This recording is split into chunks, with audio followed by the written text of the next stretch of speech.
तो फाइनली अब हम लोगों ने एक नया सर्वर बना लिया है। तो अब उस सर्वर को एक्सेस करने का तरीका सीखना है। अब वो सर्वर नए तरीके से एक्सेस होगा, इस विंडोज़ एक्सप्लोरर से एक्सेस नहीं किया जा सकता। जिससे हम नॉर्मली फाइल्स खोल लिया करते थे, अब हम ऐसे खोल नहीं पाएंगे। तो इसलिए हमको थोड़े अलग तरीके से काम करना पड़ेगा, क्योंकि अब हम SFTP सर्वर यूज़ करेंगे। तो SFTP सर्वर को चलाने के लिए एक ये विन SCP क्लाइंट होता है, जिसका मैं ये लिंक सेटअप का दे दूँगा। इसका भी 5.21.7 वर्जन आ गया है। तो अभी हम नया इसे अपडेट कर लिया करेंगे। इसकी एक सी को डाउनलोड करके मैं इसे इंस्टॉल कर रहा हूँ फ्रॉम स्टार्ट। फिर पहली चीज़ तो इंस्टॉल फॉर ऑल यूज़र्स करेंगे हम इसको, ताकि सारे यूज़र्स यूज़ कर पाएँ कंप्यूटर के। तो इसमें बस बेसिकली एक्सेप्ट है। इसमें आप दो तरीके से इंस्टॉल कर सकते हैं। ये तो नॉर्मल है, इसका आप उस पर रखें। कमांडर या एक्सप्लोरर टाइप। एक्सप्लोरर जो होता है वो आपका ऐसा टाइप का थोड़ा दिखता है, जिसमें URL बार अलग से होता है। और कमांडर जो होता है वो हम देखने वाले हैं। वैसे आप एक्सप्लोरर भी कर सकते हैं अपने कन्वीनियंस के हिसाब से। इंस्टॉल कर देंगे हम। बेसिकली जिस भी कंप्यूटर पे, अगर विंडोज़ कंप्यूटर पे हमें SFTP चलाना है, अपने घर पे लैपटॉप पे चलाना है, तो भी हम यूज़ कर सकते हैं। क्योंकि जो भी हम यूज़ करने वाले हैं सर्वर, वो ऑल ओवर द वर्ल्ड चलेगा। It's completely on the internet. ठीक है। तो you have stored your session data in FileZilla. एक फाइलज़िला और क्लाइंट है ऐसे ही विन SCP करके, जो SFTP के लिए काम आता है। तो इसलिए पूछ रहा है, ये मेरे में इंस्टॉल्ड है इसलिए पूछ रहा है, आपके में नहीं पूछेगा। अगर पूछ रहा है तो इसे नो कर दीजिए। फिर ये मैं ओपन चेक अनचेक कर दे रहा हूँ, क्योंकि वो एक क्रोम टैब खोल देता है बस। तो ये अब चालू कर देगा विन SCP को। अब ये विन SCP का क्लाइंट सिस्टम है, जो कि कमांडर फॉर्मेट में। कमांडर फॉर्मेट का मतलब हो गया दो साइड्स। अभी मैं एक्सप्लेन करता हूँ उसको। अभी वो बोलेगा कि आप नया कौन से सर्वर पे कनेक्ट करना चाहते हैं। अभी 3-4 तरह के सर्वर होते हैं। FTP होता है, SCP होता है, WebDAV होता है, Amazon S3 होता है। वैसे ही हमारा SFTP है, सिक्योर फाइल ट्रांसफ़र प्रोटोकॉल। ये होगा। साथ में मैं यहाँ पे अपनी जो होस्ट एड्रेस है pkgca.in है हमारा URL। एंड सिमिलरली मैं आपको पोर्ट नंबर यहाँ स्पेसिफाई कर दूँगा आपके कॉन्ट्रैक्ट्स में। यहाँ पे आप अभी कुछ ना डालें अगर आप ऑफिस में काम कर रहे हैं तो। लेकिन अगर आप अपने मेन कंप्यूटर पे काम कर रहे हैं तो डाल दीजिएगा। मैं उसका रीज़न बताऊंगा क्यों। क्योंकि अगर आप इसे सेव कर देते हैं तो वो हमेशा के लिए सेव हो जाएगा ऑटोमेटिकली। बट हम ऐसा नहीं चाहते हैं। हम चाहते हैं कि आप हर बार लॉगिन कर सको। ठीक है। तो क्रिएट डेस्कटॉप शॉर्टकट करके इसे ओके कर देंगे एंड इसको कट कर देंगे, ताकि आप यहाँ पे देखें तो एक ये बन जाएगा। आप इस शॉर्टकट को विन SCP वाले को हटा भी सकते हैं, सो दैट अब इसका ज़्यादा काम नहीं है। ये जो शॉर्टकट है pkgca.in, इसी से हमारा सारा काम हो जाएगा। हम इसे जब खोलेंगे तो हमेशा वो जो स्पेसिफिक होस्ट हमने डाला है उस पर कनेक्ट करेगा और उस पोर्ट पे कनेक्ट करेगा। तो ये पहले पूछ रहा है, सबसे पहली बार ये पूछेगा कि आप क्या सही में इस अननोन सर्वर से कनेक्ट करना चाहते हैं। इसकी तरफ से पब्लिक IP की आ रही है और आप जानते हैं कि ये नहीं, कि ये सिक्योर है कि नहीं। तो आप इसे यस दबा दीजिए, हमारा सर्वर है। तो इस पर आपसे पूछेगा कि आपका यूज़र नेम क्या है। आपके कॉन्ट्रैक्ट में आपका यूज़र नेम स्पेसिफिकली स्पेसिफाइड होगा, जैसे मेरा अर्थराज है। एंड सिमिलरली आपसे पासवर्ड पूछेगा, जो भी आपको स्पेसिफाइड होगा उसमें वो आपको यहाँ पे डालना होगा। तो ऐसे करके ये खुल जाएगा। अब इसमें जो लेफ़्ट वाला हिस्सा है वो हमारा कंप्यूटर है। ये कंप्यूटर है, दिस PC है। जैसे कि जो इसकी C ड्राइव है और D ड्राइव है, वो ऐसे ही इसमें C ड्राइव और D ड्राइव है। अगर आप इसमें D ड्राइव देखेंगे, इसमें डाउनलोड्स फुटेज FTP है, वैसे ही करके इसमें डाउनलोड्स फुटेज और FTP है। और ये जो राइट वाला हिस्सा है ये सर्वर का हिस्सा है, यानी कि सर्वर के अंदर की जो रूट फाइल है उसके अंदर क्या क्या पड़ा हुआ है, ऐसे करके हिस्सा है। इसके आगे आप आगे जा सकते हैं और जितने फोल्डर्स होंगे, जितना ही हमारा जैसे D ड्राइव है, वो पूरा का पूरा हम इस पर शिफ्ट कर देंगे और इससे हम एक्सेस कर पाएंगे। अब इसको चलाना थोड़ा सा मुश्किल काम है, बट इसको सीखना आसान है काफ़ी। जैसे फाइल्स या फोल्डर्स हैं, जो फोल्डर्स हैं आप उन्हें डबल टैप करके खोल सकते हैं, आप और अंदर जा सकते हैं। अगर आपको बैक जाना है तो आप बैक स्पेस दबा सकते हैं, या फिर आप जो ये जो ऊपर वाला सेक्शन है इस पर क्लिक कर सकते हो तो आप बैक चले जाएंगे। या फिर आप जो है वो जो माउस का 4th बटन कुछ माउसेस में हमारे हैं लेफ़्ट में नीचे वाला, वो दबाएंगे तो आप बैक चले जाएंगे। तो ये तो हो गया इसका। अगर आप किसी स्पेसिफिक फ़ाइल को खोलना चाहते हैं, उसको यूज़ करना चाहते हैं, देखना चाहते हैं उसके अंदर डेटा, तो आप अगर उस पर डबल क्लिक दबाएंगे तो ये हो जाएगा। एक टेक्स्ट फॉर्मेट में हाइपर टेक्स्ट में खुल के लिख के आ जाएगी वो। तो हमें हाइपर टेक्स्ट में तो कुछ समझ में नहीं आने वाला, तो इसे हम काट देंगे। अगर हमें किसी भी फाइल खोलना है तो हमें राइट क्लिक करके ओपन करना ही पड़ेगा इसके अंदर। इसका कोई ऑप्शन नहीं है इसके अंदर, तो इसलिए हमें राइट क्लिक करके ओपन करना पड़ेगा। तो वो उस स्पेसिफिक सॉफ्टवेयर में खुल जाएगी। जैसे डॉक्स है तो वर्ड में खुल गई। अगर मैं इसको काट दूँ और जैसे एक्सेल है और एक्सेल को ओपन करूँ तो एक्सेल में खुल जाएगी। एक्सेल में खुल जाएगी। ऐसे करके जिस भी टाइप का फाइल फॉर्मेट होगा, जैसे कि अगर इसके अंदर कोई PDF है तो वो पीडीएफ के फॉर्मेट में खुल जाएगी, आपके जो पीडीएफ सॉफ्टवेयर होगा उस फॉर्मेट में वो खुल जाएगी। अगर मैं इसको खोलूँगा तो अभी ये एज में खुल जाएगी। सिमिलरली जो भी आपके पे डिफ़ॉल्ट सेट होगा उस पर खुल जाएगी फाइल्स। अब आप उसको यूज़ कैसे करेंगे, एक्सेस कैसे करेंगे, चेंज कैसे करेंगे, सिंपल चीज़ें बताता हूँ। समझ लीजिए आपको ये तीनों चीज़ें जो हैं ये हटा देनी है, डिलीट कर देनी है, और फिर आपको यहाँ पे कुछ चेंज करके टेस्ट कर देना है, ठीक है। आप इसे सेव करना चाहते हो सर्वर पे, तो आप बस सिंपली यहाँ पे सेव की दबाओगे तो वो सेव हो जाएगा सर्वर पे, एंड आप इसे कट कर दो। अब फिर आप इसे ओपन करके देखोगे तो ये सेव्ड हो चुका होगा, ठीक है। बट इसमें एक दिक्कत आ सकती है कि सर्वर जो है रियल टाइम कनेक्शन के साथ आपसे कनेक्ट नहीं होता है, आपको इसे रीलोड करना पड़ता है। रीलोड का यहाँ पे रिफ्रेश बटन है, एक यहाँ पे रिफ्रेश बटन दिया हुआ है, और एक Ctrl+R से आप दबाएंगे तो वो रिफ्रेश हो जाएगा।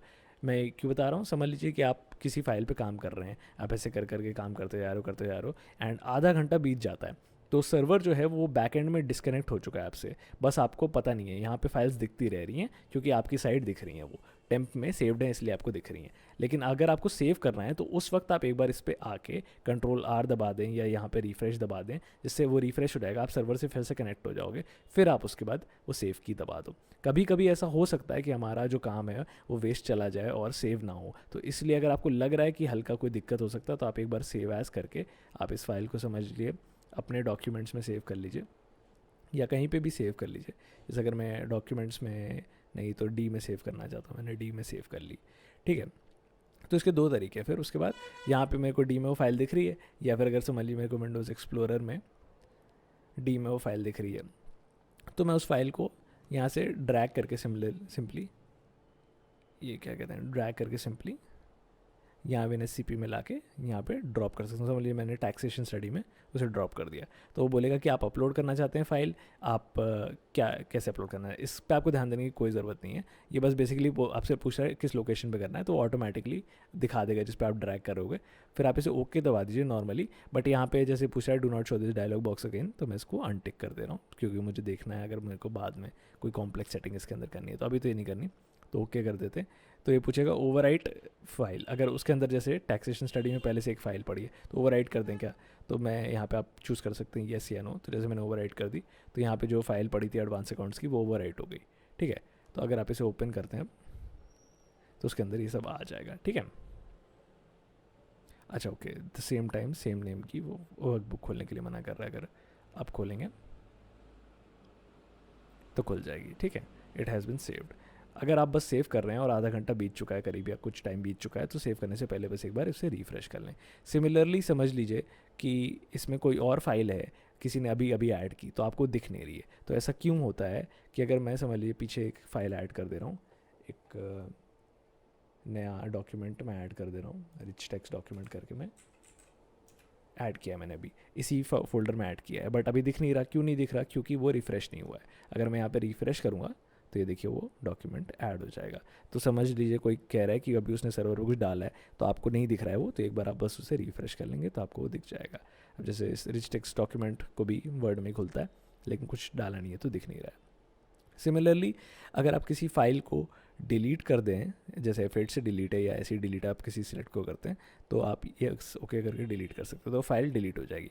बट एक्चुअली में सर्वर के पीछे एक रेजिलियंस सर्वर भी मैंने बैठाया है, जिसकी मदद से अगर हम कोई फाइल एक्चुअली डिलीट कर देते हैं तो उसकी एक कॉपी जो पुरानी वाली होती है वो मेंटेन हो जाती है। तो इसलिए कोई भी फाइल अगर आप अनएथिकली या फिर ऐसी नॉर्मली भी डिलीट कर देते हैं गलती से, तो वो ओरिजिनली जाएगी नहीं, वो बैठी रहेगी। तो किसी बात का ऐसा डर नहीं है, बस यहाँ से दिखना बंद हो जाएगी। अब ये जो डिलीट हुआ तो डिलीट का एक स्पेसिफिक लॉग बनता है, क्योंकि आपने अपना यूज़र आईडी डाला था जो किसी और के पास नहीं है, केवल आप ही को दिखाया जाएगा और आप ही को पता होगा, आपको प्रोटेक्ट करके रखना होगा उसे। उस यूज़र आईडी का एक लॉग बन जाएगा कि आपने इतने टाइम पे इस सर्वर में से ये वाली फाइल यहाँ से डिलीट की, रूट एक्सेस से डिलीट कर दी, तो इसलिए आपके ऊपर उसकी प्योर लायबिलिटी होगी कि आपने वो फाइल डिलीट की है। सिमिलरली अगर आप किसी फाइल के अंदर सोचते हो कि यार अगर डिलीट करना अलाउड नहीं है और मेरे को डिलीट करने का मन ही है, तो मैं या तो यहाँ से उड़ा दूँ या फिर अंदर से जाके इसको सिलेक्ट ऑल करके अगर मैं डिलीट कर दूँ और फिर उसके बाद मैं सेव कर दूँ तो वो डेटा चला जाएगा, तो किसी को पता नहीं चलेगा। बट एक्चुअली ऐसा नहीं है। जो ये होता है इसको चेंज लॉग कहते हैं। अगर आपने किसी फाइल को अपेंड किया तो उसका भी लॉग बनेगा, किस यूज़र ने कितने टाइम पे अपेंड किया है, और क्या होता है कि उसका जो साइज़ होता है वो गिर जाता है। अभी तो मैंने बहुत छोटी सी चीज़ अपेंड की तो इसलिए ज़्यादा नहीं गिरा, बट वो गिर जाता है तो उससे समझ में आ जाता है कि कितना जो है फाइल को चेंज किया गया है। तो उससे भी पता चल जाएगा कि अगर आपने कुछ डिलीट किया है, किस यूज़र आईडी ने कितने बजे डिलीट किया है। दैट्स वाई आपको अपनी यूज़र आईडी को सेव रखना है, किसी और को देना नहीं है, किसी और को उसका पासवर्ड नहीं बताना है, सो दैट कि आपकी मतलब आपके ऊपर इल्ज़ाम ना है किसी चीज़ का। सिमिलरली आप किसी भी फाइल को डिलीट करने का एक्सेस आपको तब भी दिया जाएगा, सो दैट कि अगर कोई भी ख़राब फाइल है या यूज़लेस फाइल है, आप उसे डिलीट करना चाहते हो, उसकी ज़रूरत है डिलीट होने की, जैसे यहाँ पे 2 बार एडवांस अकाउंट बन गया, अगर मैं इसको डिलीट करना चाहता हूँ, शिफ्ट डिलीट किया मैंने, तो मतलब डिलीट हो जाए। दैट्स वाई हम वो एक्सेस आपसे ले नहीं रहे। अब जैसे बिल है किसी चीज़ का PDF फॉर्म में, PDF फॉर्म को अगर आप खोलेंगे तो वो PDF फॉर्म, जैसे मेरे में एज पड़ा है तो एज पे खुल गया, अगर आपके में एडोब प्रीमियर या फिर जो भी पड़ा होगा उस पर खुल जाएगा। तो सारी चीज़ें नॉर्मली खुल जाएंगी, एडिट हो जाएंगी, सेव हो जाएंगी, वापस हो जाएंगी। बस ये है कि आपको राइट क्लिक करके ओपन करना पड़ेगा, नॉर्मल क्लिक से ओपन नहीं होगा, आपको एक बार रिफ्रेश करना पड़ेगा और बैक करने के लिए करना पड़ेगा, और थोड़ा सा यूज़र सेटिंग इसकी धीमे धीमे सीखने को मिलेगी। सिमिलरली यहाँ पे बैक बटन्स हैं, जैसे इसमें लिखा है कि आप ऑल्ट लेफ्ट की दबाएंगे तो भी बैक कर पाएंगे, ऐसे करके आपको बाकी कमांड्स सीखनी पड़ेंगी। इस पर आगे जाके हम और भी चीज़ें चलाएंगे, जैसे टैली या और भी चीज़ें चलाएंगे, तो इसलिए हमें ये सीखना ज़रूरी है। अब ये दुनिया भर में कहीं पर भी चल सकता है क्योंकि ये इंटरनेट पर है, तो यानी कि आप अपने फ़ोन पे भी इसे चला सकते हैं। फ़ोन के लिए जो क्लाइंट होता है उसका नाम होता है CX एक्सप्लोरर करके क्लाइंट है, CX एक्सप्लोरर।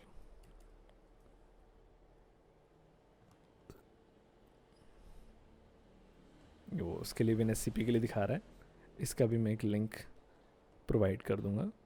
ये जो CX एक्सप्लोरर है, इसमें भी आप उसे एक्सेस कर सकते हैं, सर्वर को अपने फ़ोन पे एक्सेस करने के लिए या किसी एंड्रॉयड डिवाइस पे एक्सेस करने के लिए, कहीं पे भी। तो आप यूज़र आईडी से लॉगिन करेंगे तो आपकी यूज़र आईडी आपको दे दी जाएगी, तो इसलिए कोई सिक्योरिटी इशू नहीं है, आप कहीं पे भी कर पाएंगे। अगर आप घर पे भी हैं या किसी और भी जगह पे रैंडमली हैं तो आप फ़ोन के इंटरनेट पे भी उसे एक्सेस कर पाएंगे। तो इससे हमारा डेटाबेस बढ़ेगा, इससे हमारे को हम ऑफिस में भी काम कर पाएंगे या कहीं से भी काम कर पाएंगे, घर पे भी काम कर पाएंगे। अगर क्लाइंट हमसे कोई स्पेसिफिक चीज़ पूछता है और हमें वो ढूंढनी है तो हम कहीं पे भी खड़े खड़े ढूंढ पाएंगे उसको अपने खुद के डेटाबेस में। और ये कम्प्लीटली सिक्योर भी रहेगा क्योंकि हमारे पास ही एक्सेस और पासवर्ड कीज़ रहेंगी।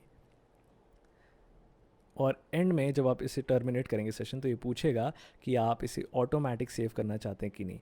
ऑल्दो ऑटोमेटिक सेविंग अभी तक मैंने टेस्ट नहीं की है ढंग से, इसलिए इसको नो मत दबाइएगा, अभी के लिए येस दबा दीजिएगा। तो इससे ऑटोमेटिक सेविंग नहीं होगी। अगर आप किसी फाइल को अपेंड करके सेव कर रहे हैं अपने आप, तो ही वो सेव होगी। तो इसलिए अपने आप सेव बटन दबा दीजिएगा लेफ्ट में जो आता है, एंड दैट्स इट। और ये आपको हर जगह मिल जाएगा, जो हमारे मेन कंप्यूटर्स हैं उस पर सेटअप करके मिल जाएगा, लेकिन फिर भी आपको सेटअप करना सिखा दिया जाएगा। Thank you so much.